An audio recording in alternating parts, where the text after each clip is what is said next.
নমস্কার বন্ধুরা, চলে আসলাম নতুন একটা রেসিপি নিয়ে আবার তোমাদের সামনে। আমি সুনিতা, দেখতেই পাচ্ছ এখানে আছে কিন্তু মুসুর ডাল। মুগ ডাল দিয়ে রান্না করলেও কিন্তু এই রেসিপিটা খেতে খুব ভালো লাগে। এটা হলো ডালের কিন্তু বাটি চচ্চড়ি। তো আমি কিন্তু আজকে মুগ ডালটা দিলাম না, মুসুর ডাল দিয়ে করবো। তো দেখো মুসুর কিন্তু ধুয়ে কিন্তু 5 মিনিট আমি একটু করে রেখে দিয়েছিলাম, সাথে নিয়ে নিয়েছি। আজকে রান্না করে কী কী লাগবে সে তোমার সাথে একটু শেয়ার করবো। প্রথমে দেখে এখানে নিয়েছি কিন্তু টমেটো, সাথে নিয়েছি পেঁয়াজ, আর একটু বড় বড় করে কিন্তু আলু নিয়েছি, কয়েকটুকু এখানে রসুন, এক টুকরো আদা। যেহেতু বললাম বাটি চচ্চড়ি হবে, আর আলুগুলো দেখে একটু বড় বড় সাইজের কেটেছি। বাটি চচ্চড়ি হবে মানে ভালো করে মেখেই কিন্তু আজ বাটি চচ্চড়িটা করবো। অনেকদিন পর করছি আজকে এই ডালের বাটি চচ্চড়িটা, খেতে বন্ধুরা খুব ভালো লাগে। আর সাথে কিন্তু যদি ডিম না, এটা ছাড়া কিন্তু বাটি চচ্চড়িটা একদম ভালো লাগবে না। তো ডিম দুটো নিয়ে নিয়েছি কিন্তু। আর দেখো কড়াইতে বসাবো বলে কড়াইতে কিন্তু আমি সব কিছু একসাথে মাখবো।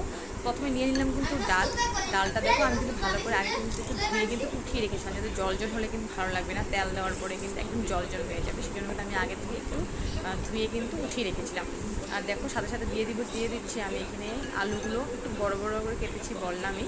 আলু দিলাম, সাথে দিলাম এখানে পেঁয়াজ, সাথে দিয়ে দিব এখানে রসুন, আর ছিল যে আদা, সেটাও কিন্তু দিয়ে দেবো।